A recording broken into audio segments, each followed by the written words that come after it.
hipopituitarismo y vamos a hablar de los prolactinomas, ¿ya? Que son tumores neuroendocrinos, que son las causas más comunes. En cuanto al hipopituitarismo, se entiende que es la disminución de las hormonas tiroideas, que pueden ser dos o pueden ser todas. La afectación más común es la afectación de las hormonas de la adenohipófisis, ¿ya?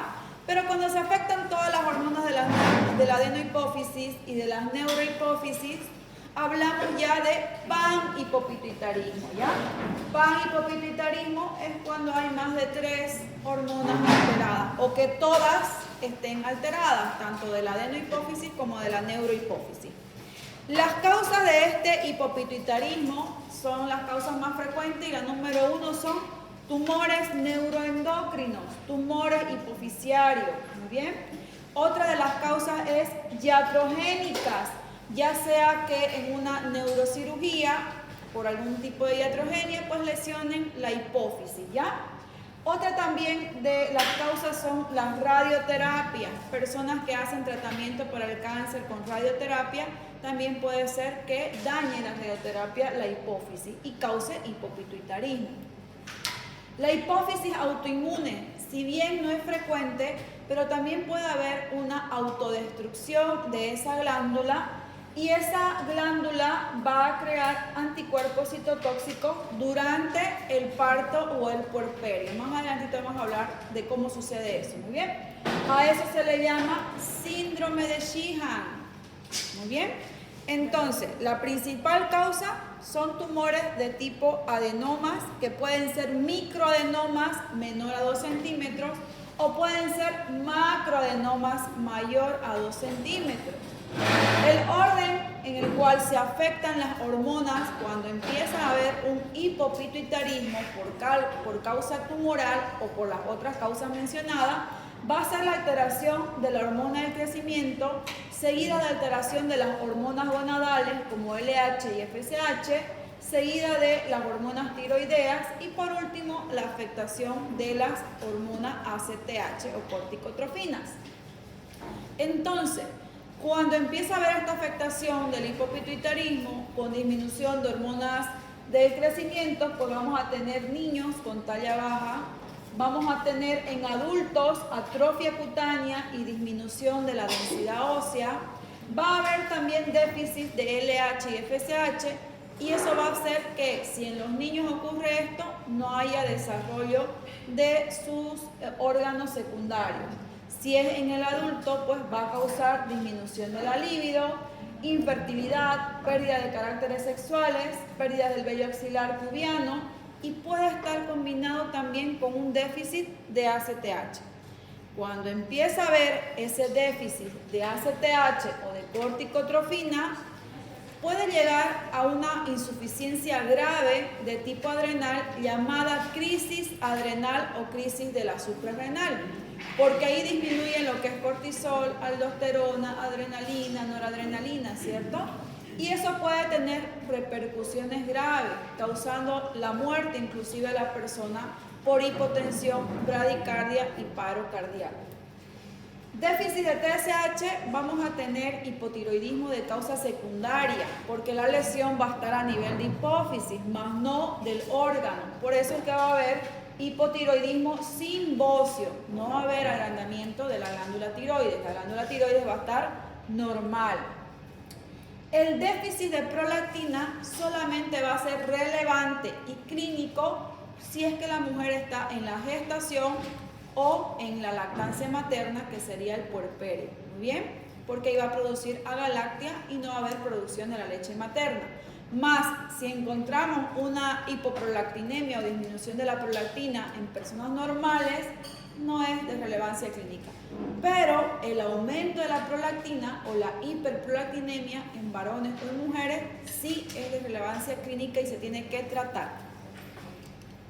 En cuanto al diagnóstico del hipopituitarismo, pues aquí tenemos que ser imagenológico, hay que pedir rayos X de silla turca o resonancia magnética, ¿ya? Pero también se tiene que pedir hormonas como hormona del crecimiento, hormonas o perfil tiroideo, hormonas de la ACTH que se puede dosar, hormonas de cortisol, hormonas de la adrenalina, o sea, va a depender del juicio clínico y de la sintomatología con la que llegue la persona, muy bien, porque puede ser que solamente hormona hipotiroidea está alterada y solamente tengamos que pedir un perfil tiroideo más una resonancia magnética o un rayo X de silla turca.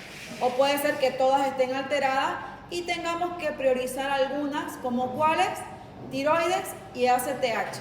Muy bien, ¿para qué? Para evitar esa crisis suprarrenal y ver lo que es el hipotiroidismo.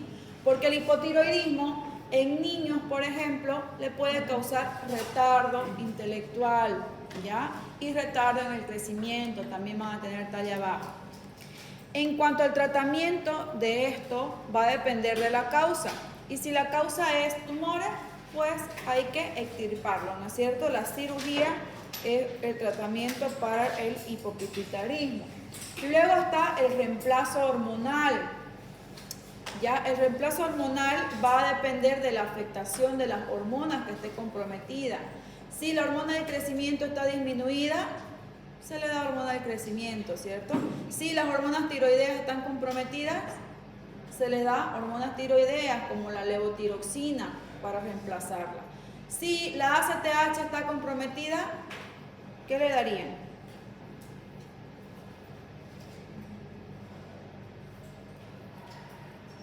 La ACTH no viene en ninguna presentación hormonal como ACTH. Aquí lo que se tendría que dar es el reemplazo con glucocorticoides como hidrocortisona, dexametasona, prednisona, dependiendo. Pero de inicio se utiliza la hidrocortisona. Muy bien. Si está disminuida la prolactina, ¿inhibidores? nada, porque no es de relevancia clínica excepto en la gestación o en el puerperio, ¿no es cierto? Si estamos ante un caso de una puérpera o gestante con disminución de la prolactina, ahí tenemos que estimular la prolactina, ¿no es cierto?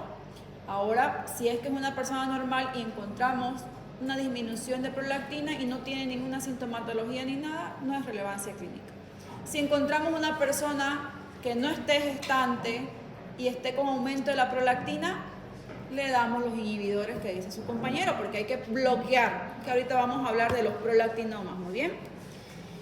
En cuanto a la parte autoinmune de autodestrucción de la glándula en el síndrome de Sheehan, ¿ya? Que solamente, por suerte, solamente pasa esto de la autodestrucción en el puerperio, ya sea en el parto o en el puerperio, ¿ya? Y pasa esta autodestrucción porque va a ocurrir durante ese parto o ese puerperio, puede ocurrir hemorragia masiva que va a causar hipovolemia y shock y va a causar que bloquee la llegada de sangre y de oxígeno a nivel de la glándula pituitaria.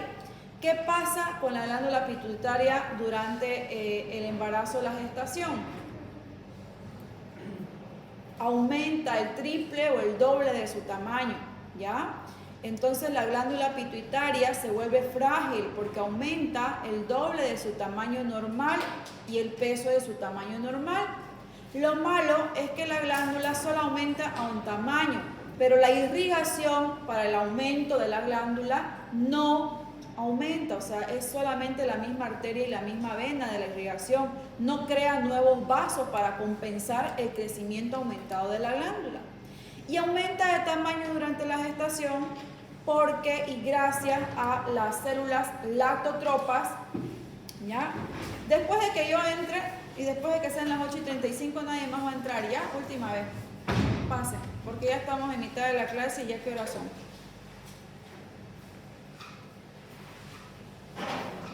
Uy, ya van a ser casi las 10. Entonces, después ya, hasta las 40, máximo y 42 minutos, ya están, porque yo paso en esta ola continua, así que yo estoy aquí de continuo toda la mañana, ¿ya? Muy bien, entonces esta hemorragia masiva va a ser por culpa del crecimiento de la glándula hipófisis, ¿ya? Y por ende, las dos hormonas que aumentan, o sea, las dos hormonas o sus células de estas hormonas que aumentan va a ser de las células de la hormona de crecimiento y de las hormonas, de las células lactotropas, ¿ya? Que tienen que aumentar porque está habiendo un desarrollo embrionario y fetal que va a necesitar, ¿no es cierto? Tanto hormona del crecimiento de la madre para contribuir al desarrollo del niño y cumplir otras funciones y acciones, como el aumento de la producción de la hormona prolactina en el momento del parto y posparto para la lactancia materna, ¿ya? Es por eso que esa hipovolemia y esa hemorragia que produce o que se produce durante el parto causa esta destrucción de la glándula, que puede ser una destrucción parcial o puede ser una destrucción total de la glándula hipófisis. Si es total y la destrucción produce necrosis total de la glándula hipófisis, pues vamos a tener un daño severo en la disminución total de las hormonas. Y esta mujer puede tener lo que se llama crisis adrenal, donde se va a bloquear la función de la aldosterona, del cortisol, de la adrenalina, de la noradrenalina que normalmente funciona, y la persona puede llegar a tener hipotensión, bradicardia, ya hasta la parada. Por lo general van a ser atendidas en unidades de cuidados intensivos, ¿ya? Y si fuera todo lo contrario, solamente se produce una necrosis parcial, pues esta necrosis parcial puede darse la sintomatología días, meses o inclusive años después del evento.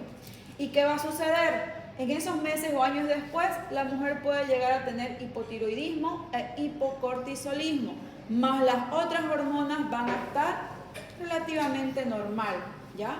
Va a haber una compensación. ¿Cómo indagaríamos esto en una historia clínica? Preguntando sus antecedentes de parto, ¿no es cierto? ¿Cómo fue? Si hubo hemorragia, si estuvo bien, ¿qué pasó? ¿Por qué? Porque muchas mujeres todavía hoy en día tienen parto en domicilio, especialmente en el campo, o tienen parto en centros de salud de primer nivel o en las postas sanitarias que hay en las provincias, ¿no es cierto? Entonces, ahí no tienen todo lo necesario para poder, pues, atender estos casos, y a veces puede pasar inadvertido, porque no cesa la lactancia materna, porque no hay disminución de las otras hormonas, como es parcial, entonces trata de compensar el mismo cuerpo. Pero pasan meses o años donde ya se nota la descompensación. Bien. Tratamiento para el Sheehan va a ser multidisciplinario, ¿ya? Y se hace reemplazo hormonal sí o sí. Y se empieza siempre el reemplazo hormonal con las hormonas de las corticotrofinas para evitar esa crisis suprarrenal, o sea, glucocorticoides. Después se utiliza lo que es levotiroxina y todo lo demás que sea necesario para la mujer. Otro tipo de tumores son estos tumores neuroendocrinos grandes, expansivos, muy bien, que llega tanto a producir alteración en el hipotálamo como en la hipófisis, ¿ya? Y pueden llegar a producir estos tumores sintomatología que se llama por efecto de masa, porque como son grandes, ya van a comprimir otras estructuras vecinas dentro de el cerebro, ¿no es cierto? La mayoría de estos tumores clínicamente son silentes y no funcionantes hasta que sean grandes y produzcan esta sintomatología por efecto de masa. Puede estar afectado en primer lugar la prolactina, la GH, la corticotropina y las hormonas tiroideas. La afectación es distinta cuando son estos grandes tumores que cuando son microadenomas, ¿ya? O macroadenomas mayor a 2 centímetros. En cuanto a la sintomatología por efecto de masa, vamos a ver que pueden comprometer tanto el sistema neurooftálmico, pueden causar déficit endocrinológico y va a depender mucho de la dirección en la que crece el tumor para que pueda llegar a comprimir otras estructuras. Como por ejemplo, puede producir hemianopsia bitemporal, ya si crecen hacia arriba y comprimen el quiasma óptico, pueden producir cefalea, pueden producir diplopía por compresión del nervio ocular motor 3, el par 4 y el par 5, puede producir disminución de la agudeza visual y puede comprimir el tallo hipofisial. Si tuviéramos un compromiso del par 5, ¿qué sintomatología presentaría la persona? ¿Cuál es el par 5? Trigémino. ¿Dónde va la inervación del trigémino? facial. ¿Y qué tendría entonces la persona? He visto en los niños que van como que si tuvieran dando vueltitas o ojos. Ajá, también compromete el ojo, puede haber parálisis facial también. El músculo, el 3 y el 4, ¿el 4 cómo se llama? El patético. ¿Qué hace ese patético? También actúa a nivel de el globo ocular, ¿no es cierto? Entonces va a hacer que los ojos se vayan para un lado, ¿no es cierto? O tomen una forma distinta, ¿no? Igual que el oculomotor par 3, ¿no? Va a producir también parálisis ocular. ¿Es mediante una cirugía para hacer el retiro del Sí o sí yo tuve es... un caso así de un familiar no muy cercano, pero un niñito de 5 años, hicieron un tratamiento, cambiaron incluso su alimentación en la casa, ya era tipo vegetariano, empezaron a consumir muchas cosas más naturales. Hicieron la cirugía, pero no se pudo hacer nada y el niño falleció como a 2 años y medio de tratamiento. Ay, qué pena. Sí, la mayoría de estos tumores que son expansivos y grandes comprometen, pues, ¿no? O sea, el tumor que es cáncer, ¿no es cierto? Aunque sea benigno o maligno, es un cáncer y el tumor, como dice la abuelita, cría raíces, ¿no es cierto? Y se va y compromete varias estructuras. Y los ojitos súper cambiaron. Y para retirarlos, ¿no? Para retirarlos dentro de la neurocirugía, tienen que ver qué tipo van a hacer. Si pueden hacer transfenoidal, si va a ser cirugía abierta y qué material van a usar. Eso va a ser, depende del neurocirujano que vaya a tratar. Pero a veces está tan unido al tejido normal que a veces no se puede retirar. Y recuerden que el encéfalo está lleno de irrigación, de venas y vasos importantes. Y cualquier mal movimiento en una neurocirugía puede dañar otra estructura, ¿no es cierto? Y puede dejar con lesión.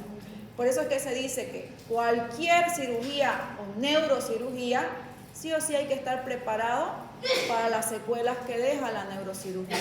Ninguna persona que tenga una neurocirugía va a salir 100%. Siempre va a haber un detalle de alguna alteración por una lesión iatrogénica dentro de la neurocirugía.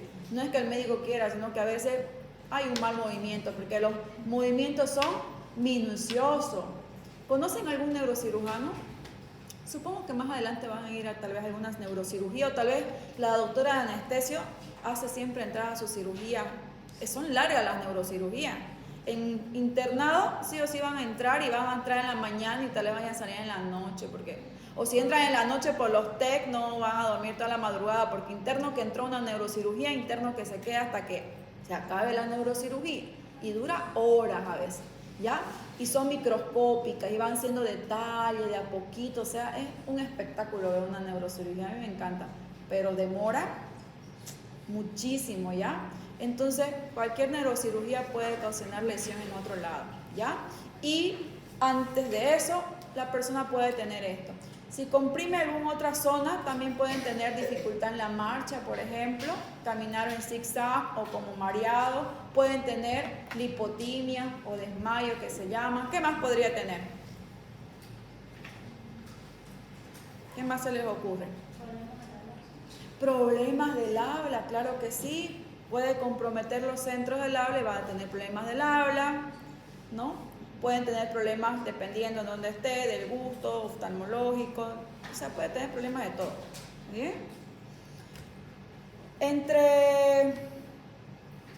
Entre los más frecuentes, ¿ya?, de estos tumores expansivos y que puedan crecer son los tumores productores de prolactina, que pueden causar hiperprolactinemia. Los prolactinomas son los más frecuentes en un 40%, ¿ya?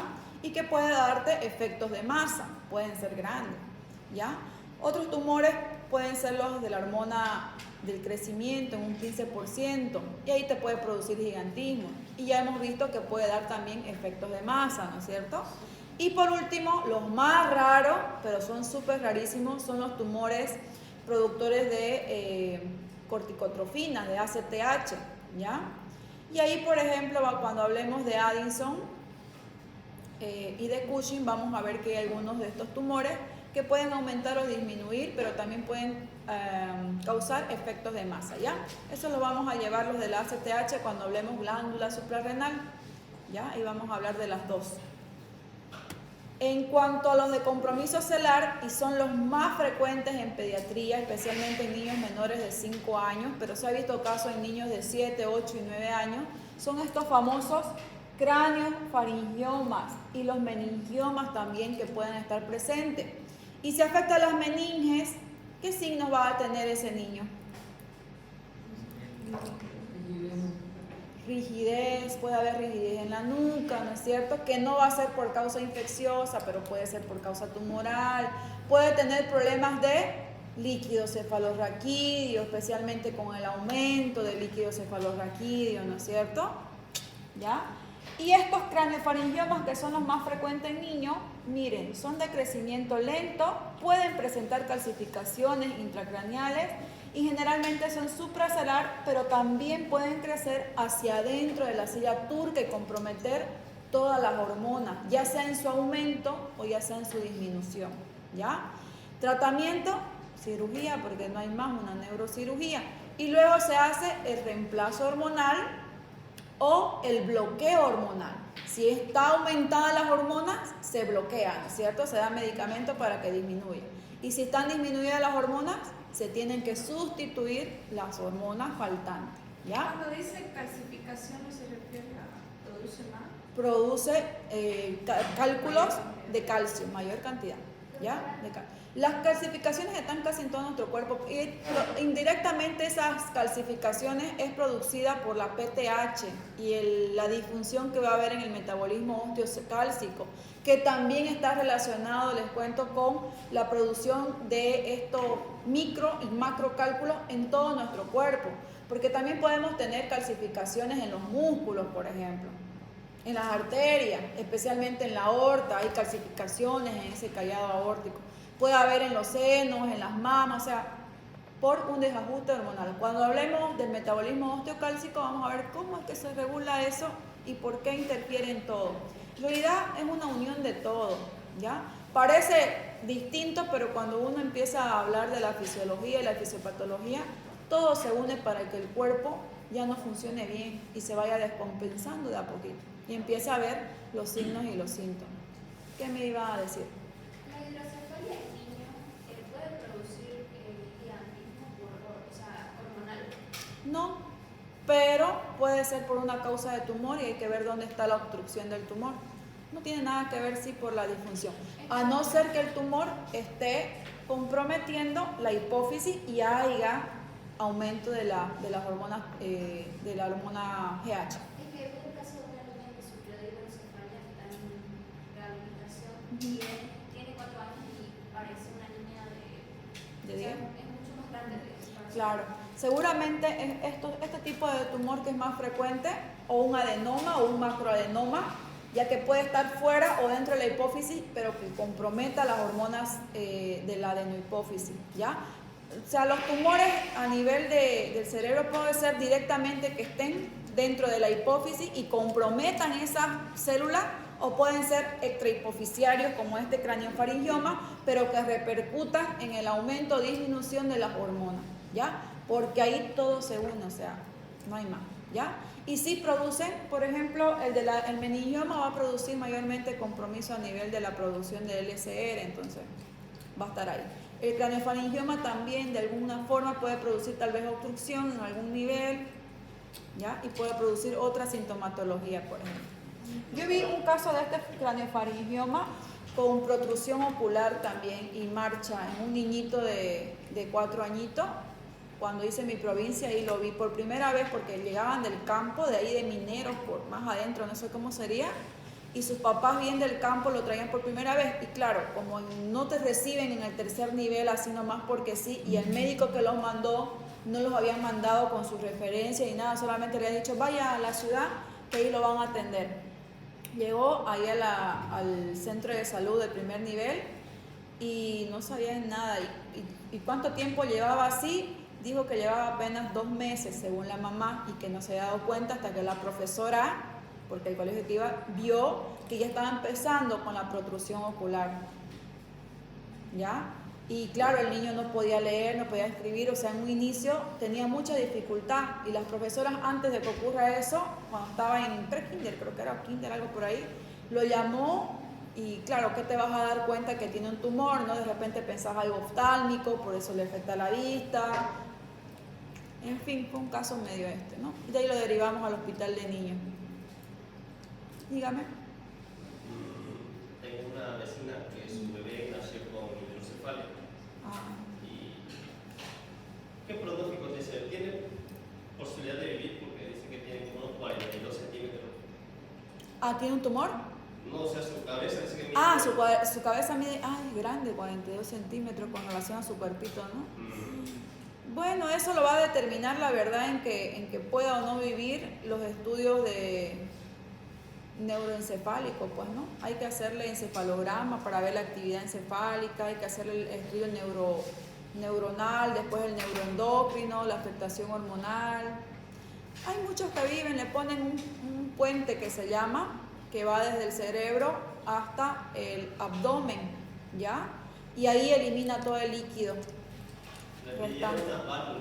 Ajá, son con válvulas y todas esas cosas y se llama puente, no me acuerdo, es un nombre raro, pero es un puente que le hacen como para que elimine el exceso de líquido y luego vuelva la cabecita casi a la normalidad. Dependiendo de la edad también y dependiendo de qué cosas más pillen ahí. Recién nacido. Tendrían que valorarle todo. A veces vienen con cuadros sindrómicos medio raros y ocultos ahí, o tumores, ¿no? Da pena, ¿no? ¿Por qué se produce la hidrocefalia? Eso es por muchas causas. ¿Quién me preguntó? No. Por muchas causas. La causa número 1 es tumores, ¿ya? Tumores, células malignas, digamos, que estén por ahí. Otra de las causas puede ser obstrucción o que no llegó a completarse, por ejemplo, alguna salida de los ventrículos, ¿no ves? A veces están obstruidos, no llegan a completarse, malformaciones. Tanta la causa, o que esté a nivel meningio, digamos, también. O también otras causas que pueden ser ya externas a eso, virales, digamos, ¿no? Los virus que te producen infección, inflamación, hiperproducción. Hay tantas causas. Los gatos, dice yo. ¿Los qué? Gatos. Por la toxoplasmosis puede ser. Tantas causas que hay. Cuando lleguen a neuro seguramente iban a ver todas las causas de hidrocefalia. Con seguridad, o sea, sí o sí tienen que verla, pues, ¿no? Seguramente iban a hablar. Otras causas, por ejemplo, son silla turca vacía, herniación también de los espacios subaracnoideos. Puede cursar en mujeres con obesidad, con cefalea, hipertensión. Generalmente puede haber también que no esté alterado y que no haya ninguna sintomatología hasta que el tumor esté completamente grande y produciendo recién síntomas en efecto de masa. Muy bien. Y el tratamiento va a depender si hay reemplazo hormonal o bloqueo hormonal y la neurocirugía que sí o sí va a estar. ¿Ya? Muy bien. Esto en cuanto a hipopituitarismo. Ahora vamos a ver lo que son los prolactinomas. ¿Hemos avanzado en la práctica prolactina? Hoy día nos toca, ¿no? Ya. Muy bien. En exposición, ¿no ves? Ya expusieron, ¿no ves? Prolactina. No sé, creo que puse con el A2 o el A1 y me falta con el otro grupo. Porque creo que en este grupo, a ver, no me fijé. Bueno, después me voy a fijar. Entonces hoy día me toca con el otro grupo, ¿no? La exposición de la prolactina. Muy bien. Para no arruinar su exposición, no voy a hablar de toda la fisiología de prolactina, ¿ya? Pero en mi diapositivas también está toda la fisiología. Vamos a repasar un poquito, nada más, ¿ya? Y hablamos de los prolactinomas. A ver, espérenme un ratito, voy a buscar.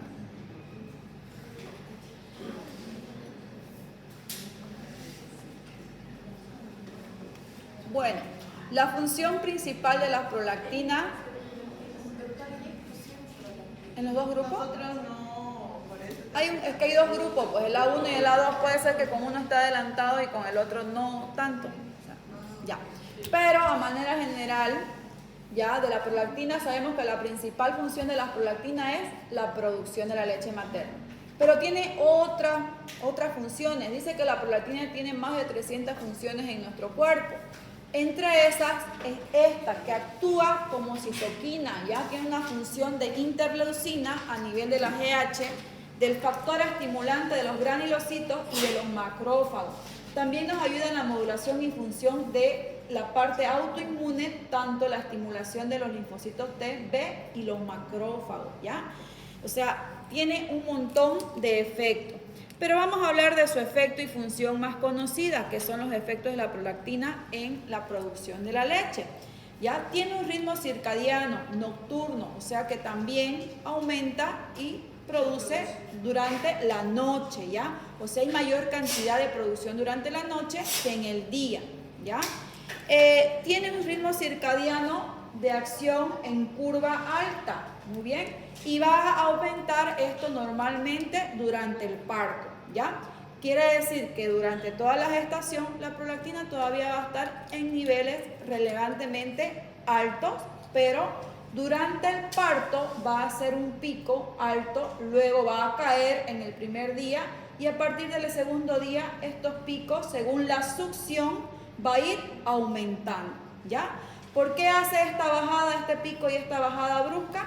Porque aquí va a empezar a aumentar y disminuir lo que son la FSH, LH y estrógeno a manera compensatoria, ya en el momento de parto. Luego estos picos de prolactina va a ser altos durante la noche y en cada succión. Es por eso que las que son mamás, si se han dado cuenta o si no son mamás y les preguntan a sus mamás, los bebés toman más leche durante la noche en los primeros 3 meses caóticos y en el día duermen, ¿no es cierto? Más, ¿por qué? Por esta causa, ¿ya? Porque hay mayor producción, mayor succión. Es algo natural, no es que quieran molestar los bebés, cuando sean mamás van a saber y cuando sean papás también, ¿ya? Porque también va a despertarse, aunque no crean, las mujeres estamos ahí hormonales, también despertate, digamos. Ni modo, tienen que estar ahí. Tiene que hacer obvio, ¿no? Exactamente, ¿no? Exactamente, ahí tiene que estar ahí, ¿no? Con los ojos abiertos, ¿ya? Entonces todo tiene un porqué, no es nomás porque los bebés les dé la gana, es una secuencia de que hay relación madre-niño y el ritmo circadiano, ¿ya? Entonces ahí está. En la fisiología o en estados fisiológicos, la prolactina también se puede secretar cuando estamos bajo estrés o cuando hacemos ejercicio físico brusco, durante el embarazo, durante la lactancia materna, durante el periodo neonatal, ejercicio físico, durante el sueño, que ya hemos visto que se va a secretar, y en el acto sexual, ¿ya? Ahí vamos a ver qué son los estados fisiológicos que se va a secretar, pues prolactina, ¿muy bien?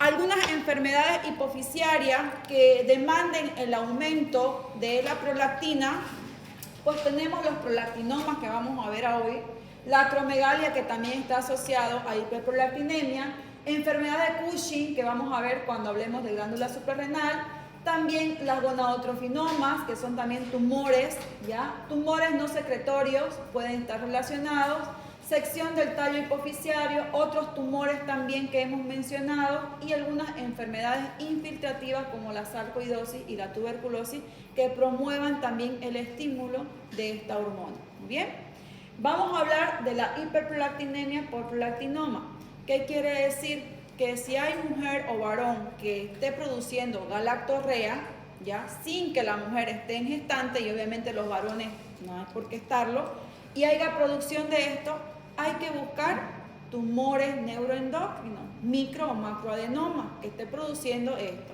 2, hay que descartar, que esto casi nunca se les ocurre, estas enfermedades infiltrativas, especialmente tuberculosis, ¿ya? Porque si bien la tuberculosis hay pulmonar, recuerden que también hay extrapulmonar y se puede ir a meninges, al cerebro, inclusive a huesos, úteros y otros órganos que también hay tuberculosis de esa forma. Muy bien, entonces hay que descartar eso. En cuanto a los prolactinomas, vamos a ver que hay prolactinomas pequeños, prolactinomas grandes, mayor a 10 milímetros, y que el 40% del total de los tumores de hipófisis son prolactinomas, o sea que son los más frecuentes que hay. Muy bien. Afectación mayormente en mujeres, especialmente entre 20 y 35 años, pero puede haber casos que pueda darse en menores y en mayores de 35 años, porque la regla no es 100%, ¿no? Pero son las edades más frecuentes, entre 20 a 35 años, ¿ya? Según la epidemiología, este tumor, como es frecuente en 40%, ¿ya? En relación varón-mujer, pues 20 mujeres, un varón afectado. ¿Qué quiere decir? Que en varones no va a ser frecuente. Y si encontramos un varón con galactorrea, hay que estudiarlo súper bien, ¿no? Porque como no es frecuente, entonces hay que ver qué causa hay. ¿Sabían que también el cáncer de mama puede darse en hombres? Sí. Y que no es frecuente. ¿Ya? Entonces también ahí hay que ver, ¿ya? Cuando aparece un varón con galactorrea hay que descartar tumores hipofisiarios, tumores de la glándula mamaria, ¿ya? Si bien no es frecuente, pueden llegar a tener eso, ¿ya? Muy bien. Entonces, el cuadro clínico de estos tumores va a ser aumentar la prolactina, va a dar galactorrea. Si es mujer, va a haber amenorrea, ¿no es cierto? No va a haber la producción del óvulo. Va a haber hipogonadismo, tanto para mujeres como para varones, ¿ya? Y va a haber sintomatología por efecto de masa. Pueden tener cefalea, disminución de la agudeza visual, rinorrea, hipotiroidismo, insuficiencia suprarrenal y todos los otros síntomas y signos que hemos visto en tumores expansivos, ¿no es cierto? ¿Qué le vamos a pedir para poder diagnosticar estos prolactinomas o ver de qué causa esa hiperprolactinemia? Pues laboratorio, ¿no es cierto? Vamos a pedir laboratorio en sangre y se pide dosaje de prolactina. Por lo general la prolactina se toma en la mañana en ayuno, ni bien se levante. Es un estudio que tiene que ser medido entre las 6 hasta las 8 de la mañana. No después, porque el pico realmente baja de prolactina a niveles normales. Ya está más elevado y está normal durante esas horas que se debe medir. Con esto de la prolactina en sangre podemos diagnosticar no solamente un macroadenoma, sino que también podemos ver las otras causas. También a esto se puede pedir una resonancia magnética o un rayo X de silla turca, que sí o sí hay que pedir. Pero con esta prolactina basal podemos ver y tomar en cuenta que si tenemos un resultado mayor a 100 nanogramos por mililitro, puede ser un posible prolactinoma. ¿Hasta cuánto es el valor normal de prolactina? Para los que ya expusieron, a ver si se acuerdan. ¿De cuánto a cuánto? Porque para ver tenemos que ver, ¿no es cierto? Para saber cuándo es normal y cuánto es anormal. Y para los que van a exponer, ¿cuánto será? Doctora, pero ahí dice menor a 100. Ay, me equivoqué. Ah, sí, menor a 100, o sea que todavía no está alto. Por eso le digo, para saber hay que saber el valor normal. ¿Hasta cuánto es? El valor normal en hombres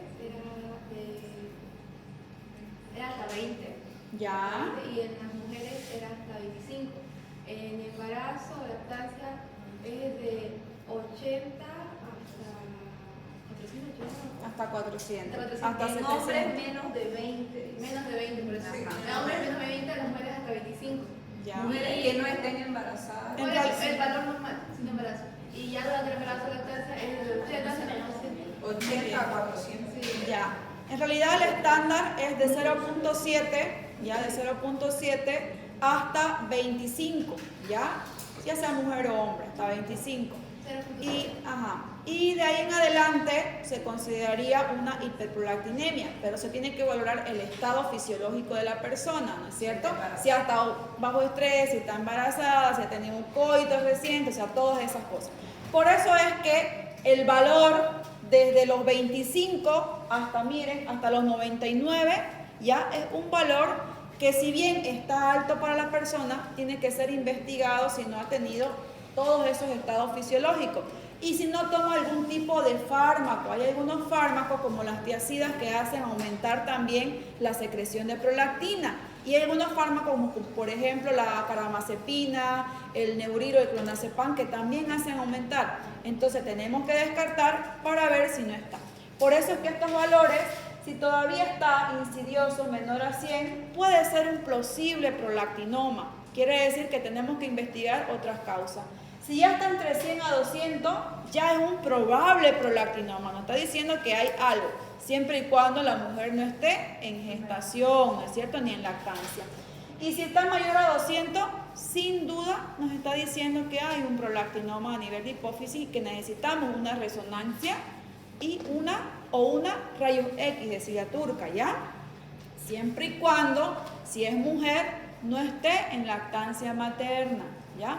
Porque en la lactancia, como dijo su compañera, sube más, hasta 400, 500, 900, inclusive sube la prolactina, ¿ya?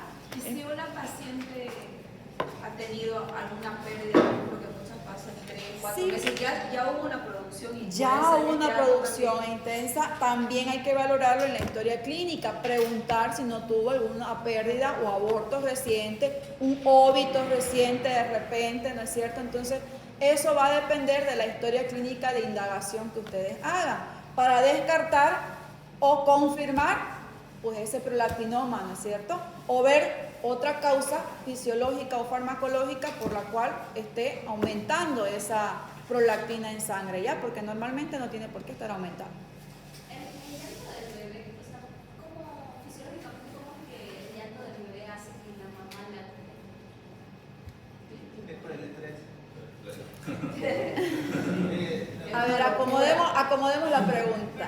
O sea, es que yo... Porque dijiste, ¿cómo hace que la mamá lacte? O sea, no, la mamá no lacta, ¿no? A ver. que produzca leche. Allá, el llanto de bebé y la producción de leche. En realidad, todo es un estrés, pues. A ver, ¿a quién le gusta el llanto del bebé al fin y al cabo? A nadie, yo no lo soporto, digamos, solamente de recordar los llantos de mi hijo ya se me estremece la piel, ¿no? El llanto del bebé produce como la mamá está frágil, ¿no es cierto? La mamá está con un estado psicoemocional alterado y recuerden que también está aumentada la oxitocina, que es la hormona del amor, disminución de la dopamina, que es la hormona del placer, aumento de la prolactina, o sea, el puerperio y el embarazo es algo fisiológico, sí, pero también toda esa fisiología normal va a estar alterada y pone la parte psicoemocional de la mujer alterada. Cosa que nosotros, nuestro cuerpo, así como los animales, van a reaccionar ante el dolor. ¿Y cómo podemos saber? El llanto del bebé va a ser un dolor, o sea, nuestro cuerpo, nuestro cerebro va a estar pensando que el bebé está llorando por dolor, por hambre o porque algo le pasa. Entonces, eso va a hacer que tus hormonas, tanto oxitocina, empiece a secretarse, porque ya lo ves con cara de amor, excepto en algunos estados psicológicos, por ejemplo, que pasa, que se llama depresión postparto. Ahí va a ser algo diferente, pero esas preguntas háganselas a la parte psiquiátrica, a la doctora, de cómo funciona, porque es muy bonito. Yo se los explicara, pero para eso está la experta, ¿no es cierto? Pero, por ejemplo, ahí no. Y de ahí, si hubiera ese embarazo alterado, psicológico, depresión postparto, pues va a haber otra reacción de la madre hacia el niño, ¿no es cierto? Normalmente la reacción es que tú acudas al llamado. Entonces, esa reacción del llanto del bebé va a hacer que la mamá reaccione y empiece a secretar hormonas, ¿ya? Y empiece a producir por estrés, bien, que no sé quién lo dijo ahí, ¿no? Prolactina, ¿ya? Y obviamente el mecanismo de succión, ni bien tú lo pongas al pecho del bebé, pues va a estimular mayor producción de prolactina, ¿ya? O sea, se forman lazos muy fuertes entre madre y niño.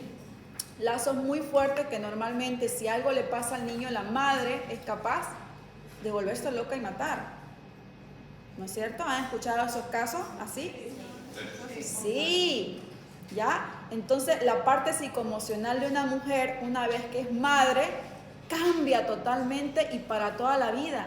No hay cómo volver a ser la mujer que no tenía hijos, por si acaso. No hay cómo. Ya está el producto ahí, todo cambia, toda la mentalidad cambia. Y no es porque, ay, yo no voy a cambiar, no, o sea, es que te hace cambiar, para bien o para mal. Porque como les digo, hay trastornos psicoemocionales relacionados a la hormona y a cosas externas, ¿no? Que va a producir que tal vez esa mujer no quiera al producto, se sienta en depresión, les cause otras cosas y active otro tipo de psicopatía y mate al niño, digamos, ¿no? Que también se ha visto casos. Sí, bien. Pero la depresión postparto y psicosis postparto son diferentes. ¿Perdón?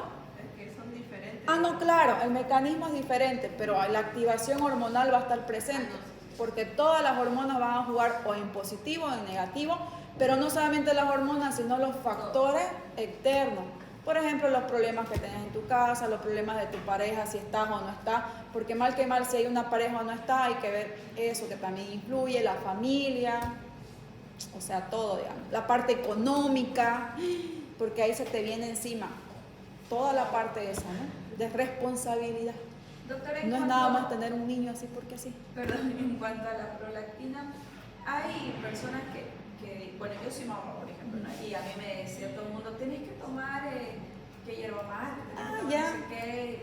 Sí. ¿Verdaderamente ayuda? Sí, verdaderamente y científicamente hay unas hierbas o alimentos que contribuyen a la producción de leche, ¿ya? O sea que te estimulan las lactotropas y que por ende va a haber más producción de leche. Por ejemplo, la chicha morada, que es del maíz morado.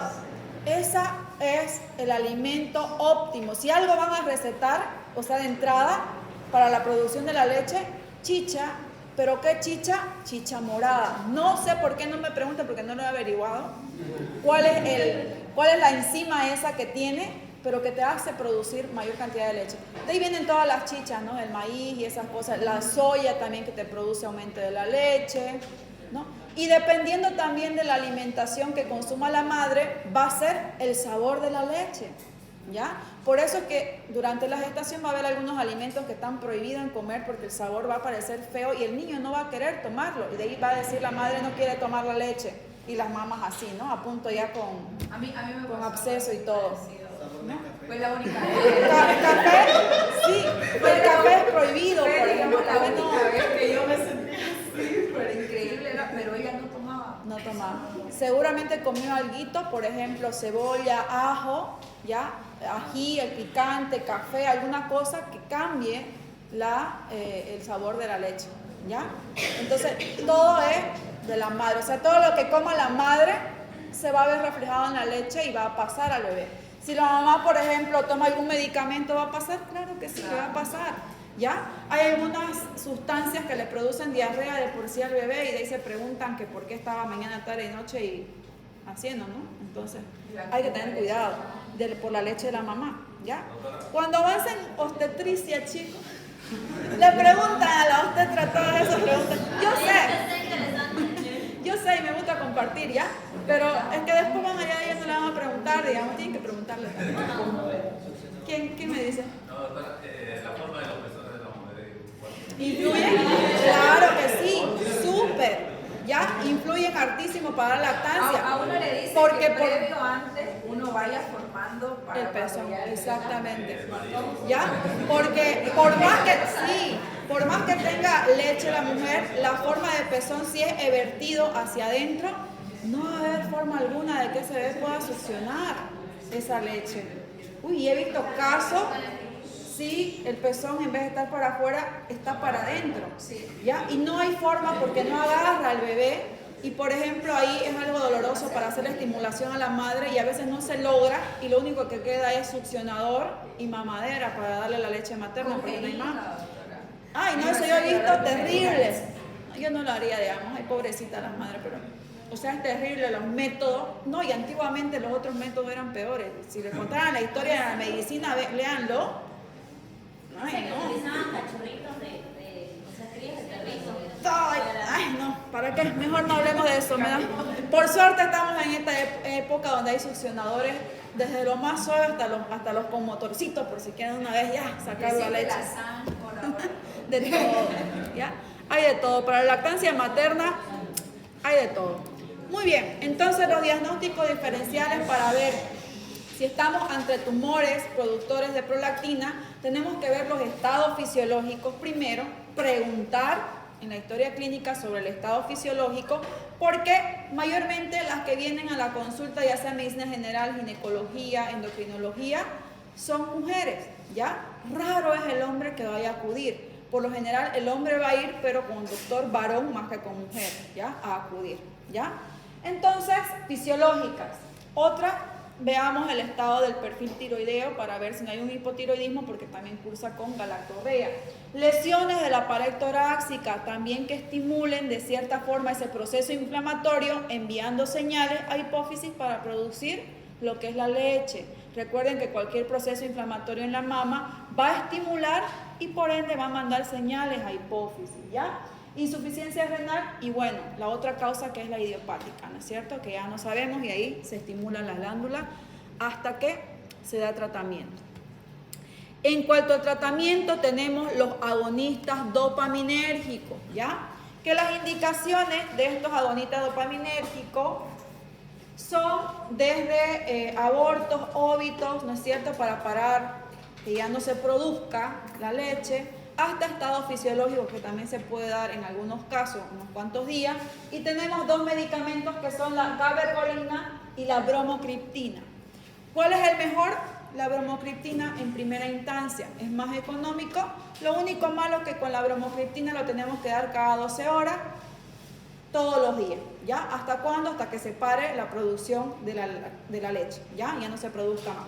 Gabergolina es un poquito más carito, pero la toma es súper mejor porque esta se puede tomar entre 1 a 2 veces por semana.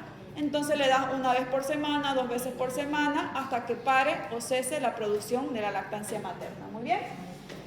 Tenemos la indicación en trastornos hiperprolactinémicos, los adenomas, las hiperprolactinemias idiopáticas y por otras causas. Muy bien. El tratamiento va a depender del cuadro clínico, el caso que tenga la paciente y la causa que tenga la paciente. Si es por óbito o por aborto, por ejemplo, se le da hasta que cese la producción, que puede cesar en 3 días, puede cesar en 1 semana, ya que por 1 semana, 2 semanas. Y en caso, por ejemplo, de estos dos medicamentos, el medicamento de la bromocriptina, en estudios que han hecho, ha demostrado que en tumores menores a 2 centímetros ayuda también a la reabsorción de ese tumor, ya solamente haciendo el tratamiento con bromocriptina para no llegar a una neurocirugía, ¿ya? Entonces ahí está, la bromocriptina es muy buena y súper económica. Muy bien. Con eso terminamos los prolactinomas, ¿ya? Y la lactancia materna. Ay, me hacen reír a veces y me hacen enojar.